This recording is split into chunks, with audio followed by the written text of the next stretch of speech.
चलिए 98 देखा जाए। नमस्ते भैया। 98 देखिए, इसमें जो क्वेश्चन दिए हैं ये लॉ ऑफ रेसिप्रोकल प्रोपोर्शन यानी रीचर पे बेस्ड है, रीचर का लॉ है। लेकिन इसमें जो डाटा दिया उससे थोड़ा सा कुछ बड़ा कंफ्यूजिंग लगता है, ये आता नहीं है, तो इसलिए इसको याद रखिए आप लोग। अगर यथावत सवाल रिपीट होता है तो लॉ ऑफ रेसिप्रोकल प्रोपोर्शन रीचर टिक कर दीजिएगा, अगर कुछ और देते हैं तो फिर आप लगा देंगे, कोई दिक्कत ही नहीं होगी। लॉ ऑफ रेसिप्रोकल प्रोपोर्शन, या हमें लगता है क्वेश्चन में कुछ गलत टाइप हो, रीचर ने दिया था, ठीक है ना। अगर इसके अलावा जो इसमें डाटा दिए हैं वो बदल देते हैं तो फिर हमने इस तरह इस पे सवाल का ही बताया है, आपको कोई डाउट नहीं होगा। आगे इसके क्वेश्चन, क्योंकि हमने इसको एक आध बार प्रयास किया है, ये समझ में नहीं आता, निकल नहीं पाता कुछ। क्वेश्चन 99 देखिए, इन्होंने ये दे रखा है एक हाइड्रोजन, सल्फर और सल्फर। यहाँ पर एक ऑक्सीजन होना चाहिए, लगता है ये ऑक्सीजन है, ठीक है ना। ये कॉम्बिनेशन करके H2O बना रहे हैं और ये जो है H2S बना रहे हैं, और जब ये आपस में कॉम्बिनेशन करेंगे तो क्या बनाएंगे? SO2, ठीक है। देखिए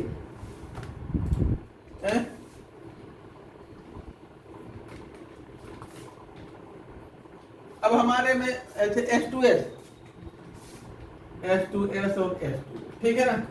देखा जाए, अब देखिए ये सल्फर और ऑक्सीजन हाइड्रोजन के दो आइटम से, इसके दो आइटम से इसका एक, इसके दो आइटम से इसका एक, यानी कि हाइड्रोजन के दो आइटम से सल्फर और ऑक्सीजन के एक एक आइटम कॉम्बिनेशन किए हैं, क्लियर ना। हाइड्रोजन के दो से सल्फर का एक और ऑक्सीजन से हाइड्रोजन के दो से सल्फर का एक और हाइड्रोजन के दो से ऑक्सीजन का एक। तो जब हाइड्रोजन की निश्चित मात्रा से अलग अलग ये जिस रेशियो में कॉम्बिनेशन कर रहे हैं, 2:1 के रेशियो में ना, यहाँ भी 2:1, सल्फर और ऑक्सीजन एक एक है इसके दो से, तो आपस में ये इसी रेशियो में या इसके मल्टीपल में कॉम्बिनेशन करेंगे। जैसे SO1:1 का रेशियो है, या SO2 या SO3, इस तरह से।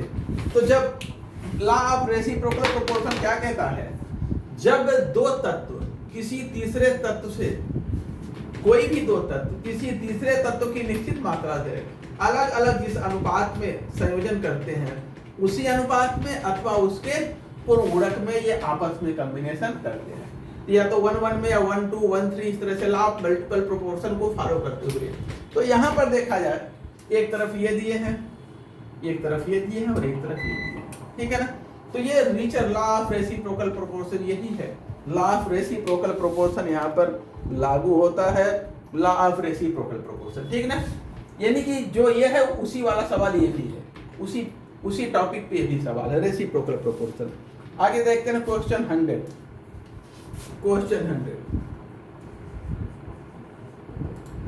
कौन माइक ऑन किया है भाई? सी कर रहा है। लॉ ऑफ, अच्छा देखा जाए question 100। It is impossible to measure simultaneously the exact position and exact momentum of a body as small as electron. देखा जाए कथन क्या किया गया है, इलेक्ट्रॉन अथवा इलेक्ट्रॉन जैसे अत्यंत सूक्ष्म कण की स्थिति और संवेग का एक साथ सही निर्धारण संभव नहीं है, ये कथन कहा गया है। कथन किसका है? यही पूछा गया है। ये कथन किसका है? हाइजेनबर्ग का। हाइजेनबर्ग का अनिश्चितता सिद्धांत तो यही कहता है कि जो है इलेक्ट्रॉन अथवा इलेक्ट्रॉन जैसे अन्य अति सूक्ष्म कण की स्थिति और संवेग का एक साथ सही निर्धारण संभव नहीं है, ठीक है। तो पहला ही विकल्प सही है, हाइजेनबर्ग का अनिश्चितता सिद्धांत यह है। आगे आते हैं क्वेश्चन 101। क्वेश्चन 101।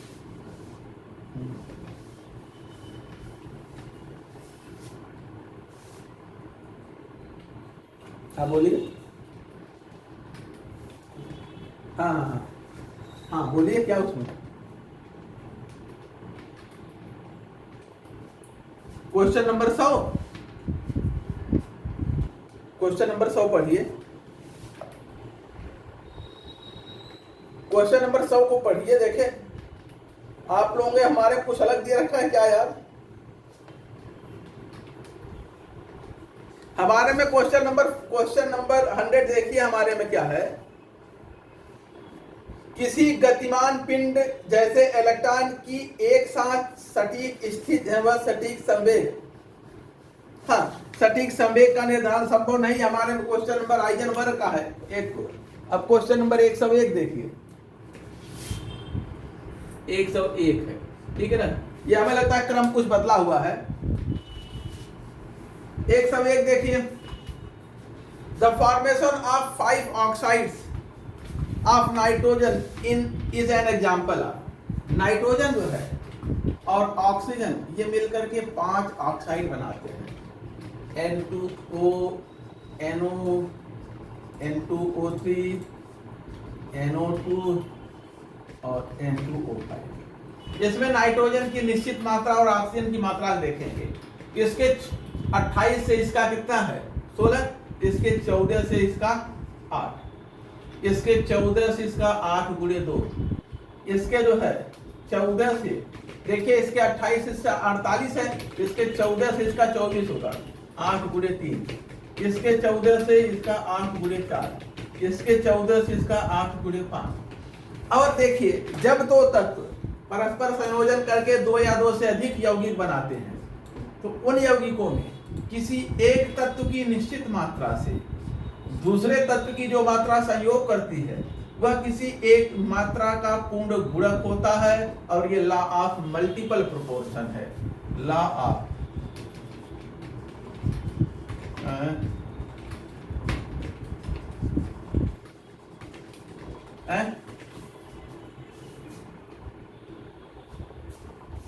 एक N2 है ना, तो नाइट्रोजन का N2 का मतलब 28, इसके 28 से ऑक्सीजन कितना जुड़ा है 16, तो इसके 14 से कितना जुड़ेगा 8 है तो जुड़ेगा, तो इसके 14 से इसका 8, यहां 14 से इसका 16। क्या क्या दिक्कत है बताइए? कहां 28 सब में है, इसके 14 से इसका 8 जुड़ा है, इसमें नाइट्रोजन 14 से इसका 16 जुड़ा है, इसमें नाइट्रोजन का 28 से इसका 48 है, तो 14 से 24 जुड़ेगा, 24 यानी 8 गुणे 3। तो इसके पहले कहां गलत था, सब सही था। देखा जाए तो नाइट्रोजन की निश्चित मात्रा से इसकी जो मात्रा संयोग करती है 8 का मल्टीपल है, तो ये क्या होगा लॉ ऑफ मल्टीपल प्रोपोर्शन, ठीक है ना। चले अगला देखते हैं, क्वेश्चन नंबर 103, 102 बेटा देना। इसमें रेसिप्रोकल प्रोपोर्शन कहां आएगा? रेसिप्रोकल प्रोपोर्शन नहीं है, मल्टीपल प्रोपोर्शन। अगला अगला 102 देखा जाए, अगला क्या है? Which one of the following article has shape of baby sugar? Baby sugar से बच्चों का चूसना,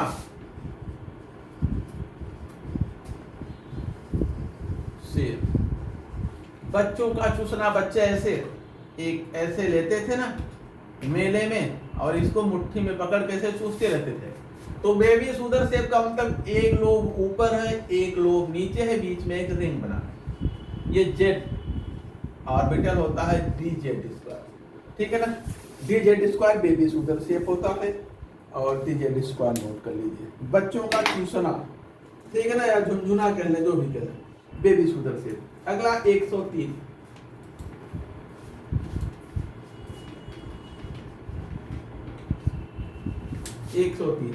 the principal quantum number of an atom indicates. Principal quantum number किस चीज की जानकारी देता है? स्पिन एंगुलर मोमेंटम, ना ओरिएंटेशन, ना साइज ऑफ ऑर्बिटल। हाँ, प्रिंसिपल क्वांटम नंबर जैसे जैसे बड़ा होता जाता है, जैसे s ऑर्बिटल है 1s छोटा, 2s और बड़ा, 3s और बड़ा, 4s और बड़ा। p ऑर्बिटल है तो ये 2p है, ये 3p होगा, ये 4p होगा, ये 5p होगा, इस तरह से। तो जैसे जैसे प्रिंसिपल क्वांटम नंबर बड़ा होता जाता है, ऑर्बिटल की साइज बड़ी होती जाती है, या ऑर्बिटल की एनर्जी बड़ी होती जाती है, साइज या एनर्जी कहें। नाभिक से दूरी बढ़ती जाती है। तो ये हमें क्या बताता है, कक्षक का आकार, साइज ऑफ ऑर्बिटल, आकृति नहीं आकार, साइज। आगे देखा जाए question number 104, de Broglie wave equation.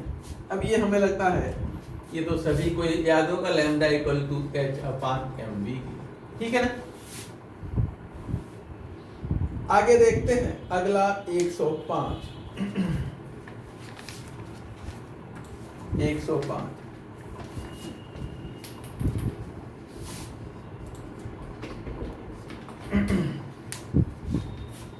no two electron in an atom can have the same set of all the four quantum numbers। ये किसका, पाउली का अपवर्जन नियम, ठीक है ना, पाउली का exclusion principle.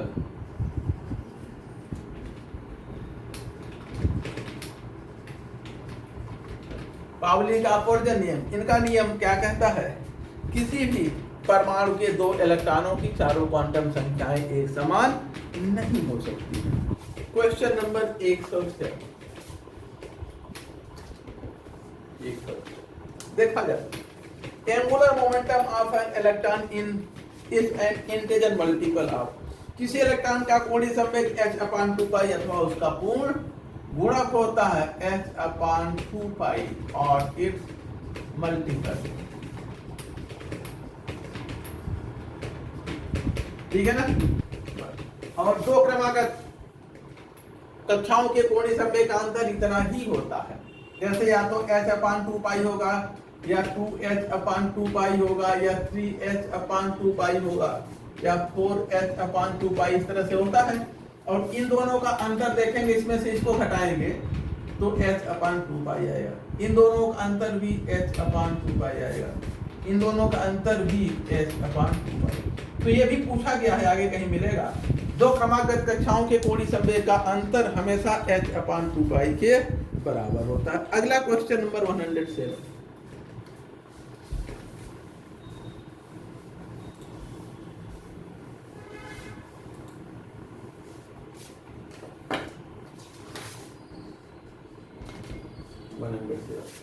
the triad of nuclei that is isotonic। Isotonic का मतलब सेम नंबर ऑफ न्यूट्रॉन,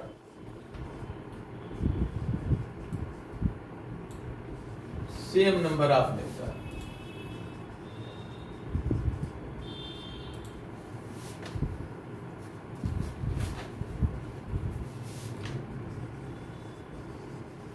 ठीक है, अब देख लीजिए, अब ये तो निकाले लेंगे, आप mass number a minus Z करिए और आपको न्यूट्रॉन मिलेगा। a माइनस जेड करके देख लीजिए, और इसमें हमें लगता है कि विकल्प डी सही है। 8 6 14, 8 7 15 और 9 8 17, विकल्प डी सही है जी, सभी में एक समान है। आगे क्वेश्चन नंबर 108,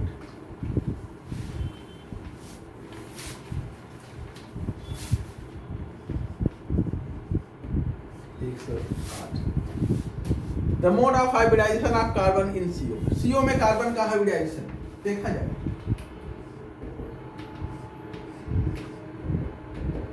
ये है, इसके पास एक लोन पेयर है, एक सिग्मा एक पाई, यही है ना। तो इसका मोड ऑफ हाइब्रिडाइजेशन क्या होगा, sp, ये लोन पेयर है और ये क्या है, बॉन्ड पेयर, तो हाइब्रिडाइजेशन क्या हो जाएगा, sp, mode of hybridization sp होगा, ठीक है ना। आगे देखा जाए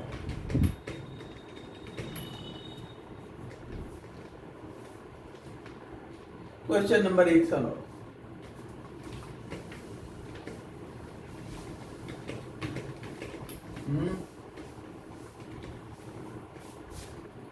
आठ से भाग करने वाला CO है ना।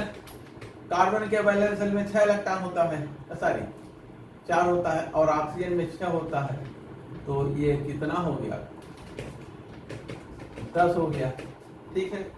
अब ये 8 से ज्यादा है ना, तो पहले 8 से भाग करिए तो क्वोशिएंट 1 आ गया, रिमाइंडर क्या आ गया 2, इसको फिर 2 से भाग करिए तो क्वोशिएंट आ गया 1 और रिमाइंडर आ गया 0। ये सारे कोसेंट और अंतिम रिमाइंडर जोड़ लीजिए। 1 + 1 + 0 = 2। 2 का मतलब S। ठीक है, आगे देखा जाए क्वेश्चन नंबर 109।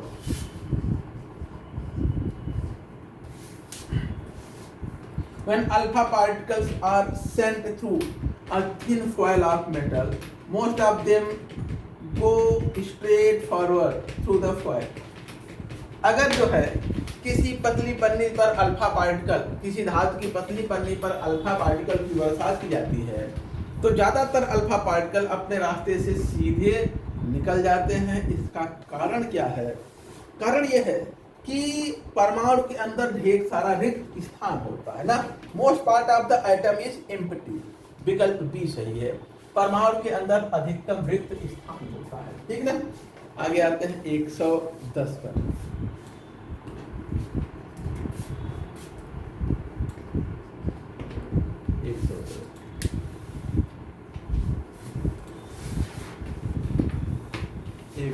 देखा जाए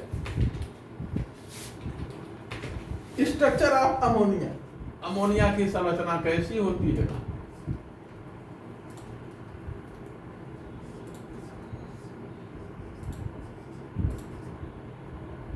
ये है, यहां पर देखा जाए बॉन्ड पेयर की हाइब्रिडाइजेशन क्या है? sp3। लोन पेयर कितने हैं? 1। ठीक है ना। अब यहां पर देखिए शेप, अगर हम कहें शेप क्या होगा? पिरामिडल। हम इनको लेते हैं, पिरामिड के जैसा है। अगर ज्योमेट्री पूछी जाए तो ज्योमेट्री ऑर्बिटल की देखी जाती है, मॉलिक्यूल की नहीं। ये ऑर्बिटल्स की देखी जाती है, क्योंकि इस चीज को आप लोग कई लोग पूछ चुके हैं। Orbital not molecule. ठीक है ना। और शेप मॉलिक्यूल का देखा जाता है, नॉट ऑर्बिटल। तो इसमें हम मॉलिक्यूल को लेते हैं, लोन पेयर से मतलब नहीं है, ये पिरामिड जैसा है। इसमें हम ऑर्बिटल को लेते हैं। ठीक है ना। तो ज्योमेट्री इसकी क्या होगी? टेट्राहेड्रल।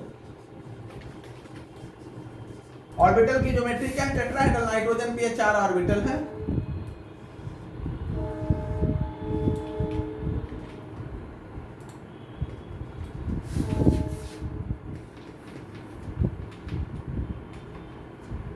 ठीक ना, टेट्राहेड्रल है।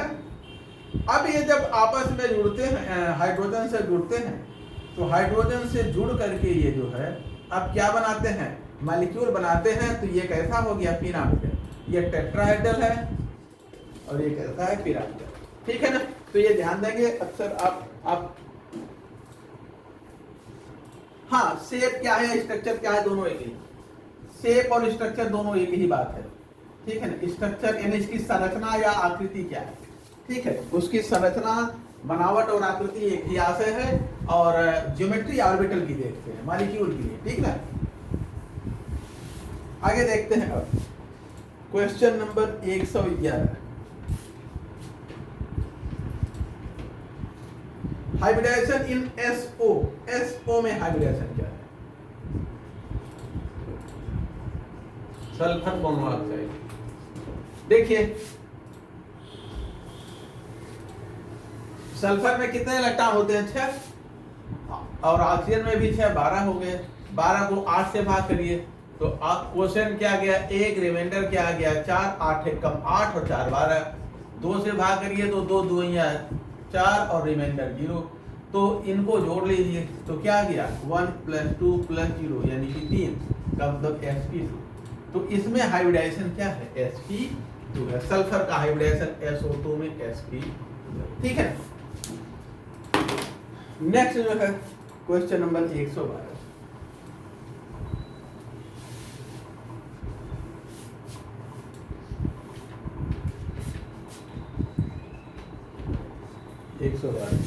The truth table. ये तो शायद केमिस्ट्री का नहीं, पता नहीं कहाँ का है। आगे देखा जाए, who proposed that the orbits of an electron in the atom are elliptical. Elliptical orbit किसने दिया था? क्वेश्चन नंबर 113 है। इलेप्टिकल ऑर्बिट ये 2 बार हो गया, एक बार और मिला था question.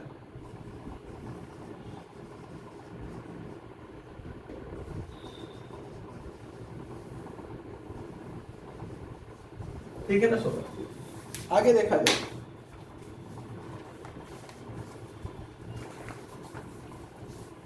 Question number 114। When photon of energy Hd falls on a photosensitive metal surface of work function Hd। देखिए ये photo chemistry photo electric effect का सवाल है, प्रकाश वैद्युत प्रभाव का। क्वेश्चन नंबर 113, ये फिजिक्स में भी आपको होगा, पढ़ने को मिलेगा। 113 देखिए 114, ये कोई मेटल है, यहाँ पर इलेक्ट्रॉन है सरफेस पर, यहाँ पर प्रकाश गिर रहा है, इसकी एनर्जी h है, और यहाँ से इलेक्ट्रॉन निकल रहा है, और जो वर्क फंक्शन है यहाँ से इलेक्ट्रॉन को निकालने के लिए h बार एनर्जी चाहिए, ये वर्क फंक्शन है, ठीक है ना, न्यू थ्रेशोल्ड फ्रीक्वेंसी है। तो इसकी काइनेटिक एनर्जी क्या होगी? आपने इतनी एनर्जी दिया, इतनी इसको निकालने में खर्च हो गई, तो काइनेटिक एनर्जी दोनों के अंतर के बराबर, जो एनर्जी बचेगा उसमें काइनेटिक एनर्जी के बराबर होगा। जैसे आपने 10 एनर्जी दिया, 8 यहाँ खर्च हुआ, तो इसकी काइनेटिक एनर्जी में 2 आ जाएगा। तो काइनेटिक एनर्जी क्या हो जाएगा? h new minus h new, ठीक है ना, ये इसके पास काइनेटिक एनर्जी के रूप में होगा। तो जो अतिरिक्त एनर्जी है वही काइनेटिक एनर्जी के रूप में होगा। आगे question number 115।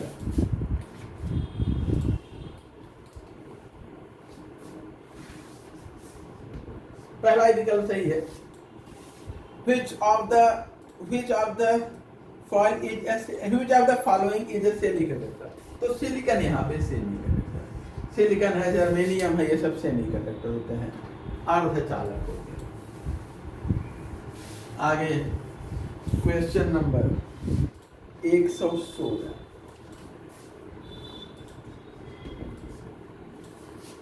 According to Bohr theory, the radius of electron in an orbit, किसी ऑर्बिट में इलेक्ट्रॉन का रेडियस यानी ऑर्बिट का रेडियस पूछा है, r इक्वल टू होता है n square h square upon 4 pi square Z m e square, ये होता है। और यहाँ पर देखा जाए इन्होंने पूछा क्या है, अच्छा by radius of electron of an orbit described by principal quantum number n and atomic number z is proportional to, ये किसके प्रोपोर्शनल है, ठीक है ना, ये किसके प्रोपोर्शनल है? तो देखा जाए n स्क्वायर के डायरेक्टली और z के इनवर्सली प्रोपोर्शनल, बाकी चीजें तो कांस्टेंट है, r proportional to n square upon z, ठीक है ना, n स्क्वायर अपॉन z की। देखिए जो विकल्प सही हो मिलता है कि n स्क्वायर अपॉन z, तो अच्छा d n square upon z, ये d पता नहीं क्या दिए हैं, यानी कि d वाला विकल्प d सही है, n स्क्वायर अपॉन z, ठीक है ना, विकल्प d। आगे देखा जाए वो विकल्प d, एक बार n के आगे भी d लग गया है गलती से, वो d कुछ नहीं है। आगे question number 117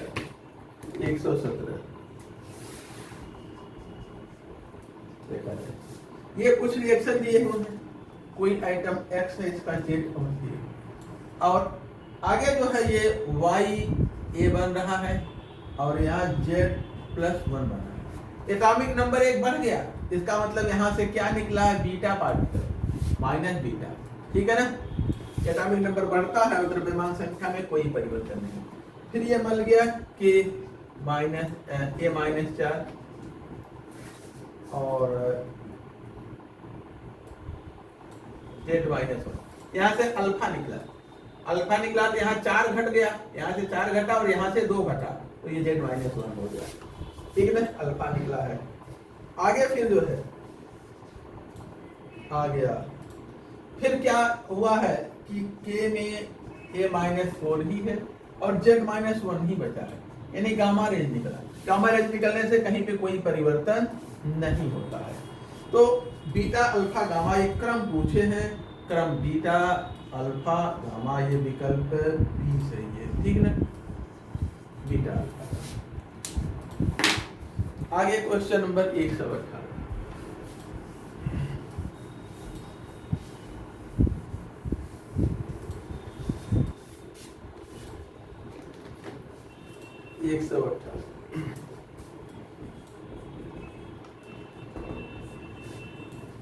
energy of a photon of wavelength इतना एनर्जी है, फोटोन है उसकी एनर्जी पूछे हैं, तो हम ये जानते हैं इक्वल टू एच न्यू या हम कहें एच सी अपॉन लैम्डा के होता है।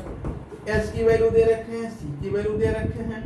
एच की वैल्यू क्या दे रखे हैं 6.6 इंटू 10⁻34 जूल सेकेंड, और सी की वैल्यू क्या दे रखे हैं 3 इंटू 10⁸ मीटर पर सेकेंड।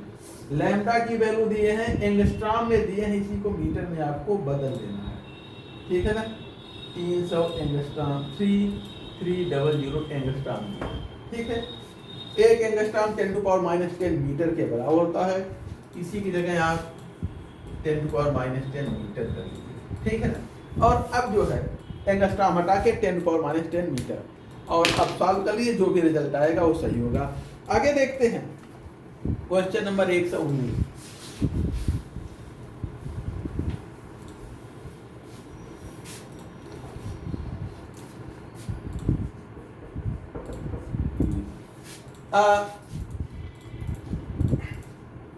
अब पोटेंशियल डिफरेंस, अच्छा तो ये होगा, चलेगा। क्वेश्चन नंबर 121, 19 वाला 20 वाला 25 का है। 121 देखा जाए। On bombarding nitrogen with alpha particle, nitrogen को अल्फा पार्टिकल से बम्बार्ड किया जा रहा है, ठीक है। The product of the nuclei of the product forms after the release of a proton, एक प्रोटॉन निकल रहा है, अगला क्या बनेगा। तो यहाँ देखिए 14 4 18 से घटा दिए 17 हो गया, और यहाँ जो 7 2 9 में से 1 हटा दिए कितना हो गया 8। ये ऑक्सीजन होगा, ऑक्सीजन का 8 17, ठीक है ना। तो नोट कर लीजिए। आगे जो है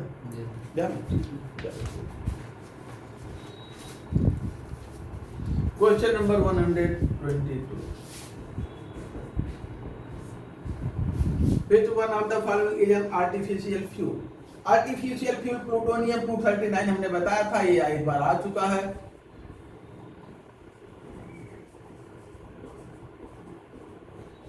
ठीक है ना, ध्यान रखिएगा। आगे 123, half life period polonium P 84 210 ये दे रखे हैं। अब ये पी जो भी है इसका हाफ लाइफ 140 दिन, फास्फोरस तो हो नहीं सकता।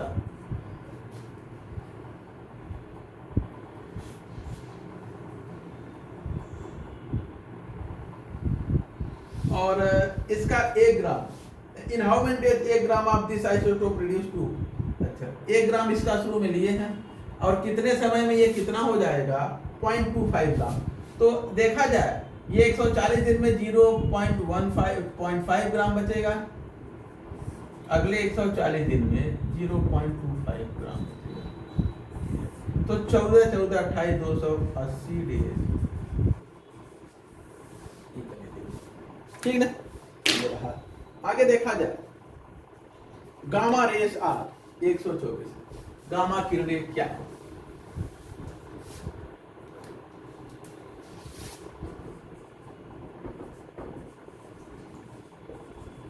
गामा रेस क्या है, इलेक्ट्रोमैग्नेटिक हाई एनर्जी की विद्युत चुंबकीय, ठीक है ना, पहला ही सही है। High energy electromagnetic radiation, gamma ray जो है उच्च एनर्जी की विद्युत चुंबकीय तरंगे होते हैं, इलेक्ट्रोमैग्नेटिक रेडिएशन होते हैं। आगे 125 आइसोटोप्स है, आइसोटोप्स समस्थानिक, इनका एटॉमिक नंबर सेम होता है, केमिकल प्रॉपर्टी सेम होती है, मास नंबर अलग होता है, जेट इनका सेम होता है, पोजीशन इन टेबल सेम होता है।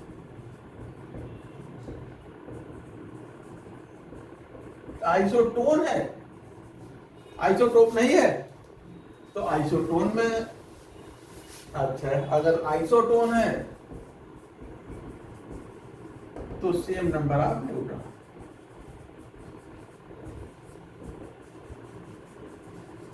ठीक है ना। मेरे में आइसोटोप छपा है कि मैंने गलती से आइसोटोप पढ़ लिया, नहीं अच्छा ठीक है, आइसोटोन ही दिया, ठीक है। इनमें न्यूट्रॉनों की संख्या सेम होती है, देख लीजिए जिस भी करनी है, ठीक है। और इसी के साथ जो है हमने 2005 को ख़त्म किया। अब 2004 में 2 बार पेपर हुआ था, एक बार कैंसिल हुआ था, तो 4 का ये भी 2 है। अच्छा एक और है, हमें 2016 का साल कराना है, लेकिन संयोग से हमने किसी से मांगा था फोटो कापी, मेरे इसमें बुकलेट में 16 का पेपर नहीं है, पुराना बुकलेट है, तो किसी ने फोटो कापी मुझे दिया था, लेकिन हम कहाँ रख दिए, अब उसको ढूंढ रहे, मिल ही नहीं रहा है। तो अगर किसी के पास 16 का हो तो फोटो खींच के हमारे व्हाट्सएप पे भेज दे, तो हम प्रिंट निकाल के उसको फिर सॉल्व करा देंगे। आज जो है 4 का आगे करते हैं, लेकिन 5 मिनट रुक करके 2004 का शुरू करते हैं, ठीक ना। 5 मिनट बाद फिर मिलते हैं, अभी 1 घंटे का समय है, बस क्वेश्चन पे टिक कर लें, केमिस्ट्री का कौन कौन है वही टिक कर लें 20-30 तो फिर शुरू कर देते हैं, ठीक ना।